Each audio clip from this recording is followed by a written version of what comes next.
Every day the fat director came to the station to catch his train, and he always nodded to Thomas and said, "Morning, Thomas." There were lots of trucks in the yard, and Thomas had to push and pull them into their right places.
He wanted to learn all about trucks so as to be a really useful engine.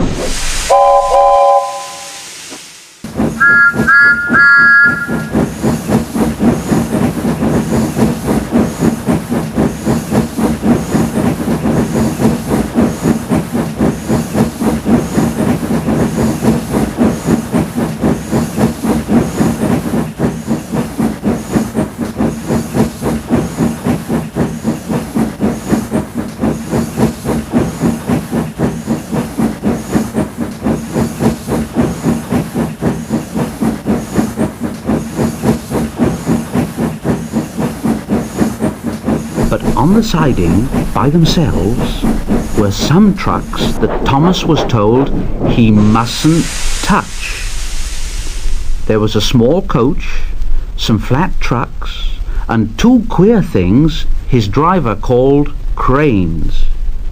"That's the breakdown train, Thomas, and when there's an accident, the workmen get into the coach and the engine takes them quickly to help the hurt people and to clear and mend the line.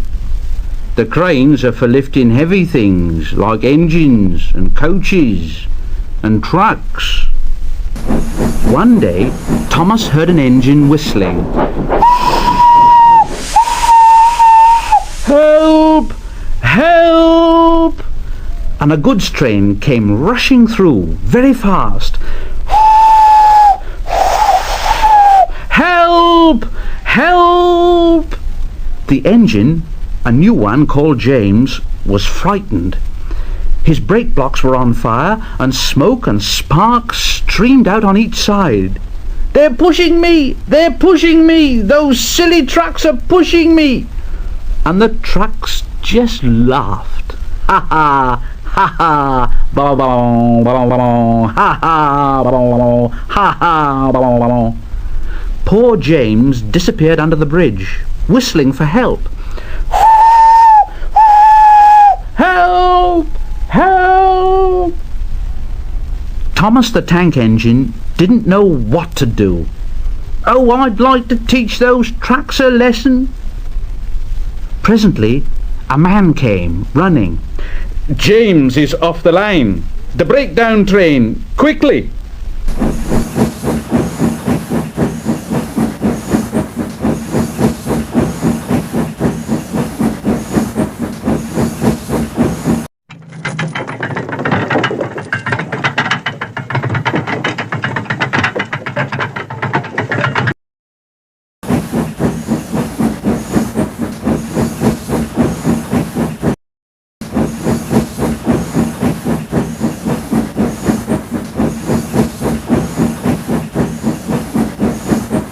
So Thomas was coupled on.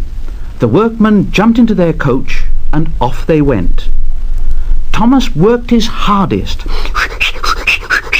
Faster, faster. Faster, faster. Oh, bother those trucks and their tricks. I only hope poor James isn't hurt. Faster, faster.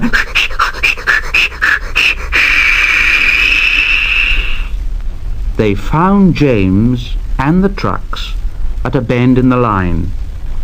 The brake van and the last few trucks were on the rails, but the front ones were piled in a heap. James was in a field with a cow looking at him, and his driver and fireman were feeling him all over to see if he was hurt. "Never mind, James. It wasn't your fault. We always said your wooden brakes was no good." Thomas pushed the breakdown train alongside.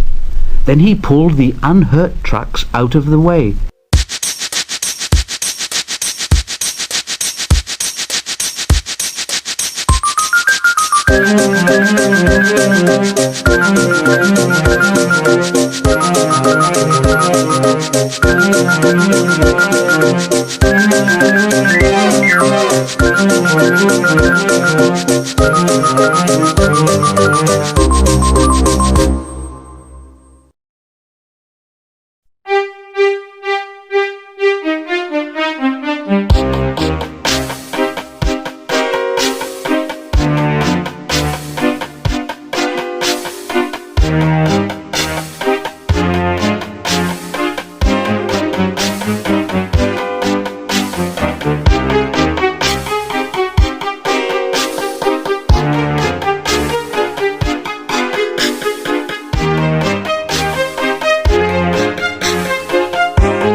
Then, when they put James back onto the rails, he tried to move, but he couldn't. So Thomas helped him back to the shed. The fat director was waiting anxiously for them. "Well, Thomas, I've heard all about it, and I'm very pleased with you. You're a really useful engine. James shall have some proper brakes and a new coat of paint, and you shall have a branch line all to yourself." "Oh, sir, thank you." Now Thomas is as happy as can be. He has a branch line all to himself and puffs proudly backwards and forwards with two coaches all day. He's never lonely because there's always some engine to talk to at the junction. Edward and Henry stop there quite often and tell him the news. Gordon is always in a hurry and doesn't stop, but he never forgets to say to Thomas, and Thomas in return always whistles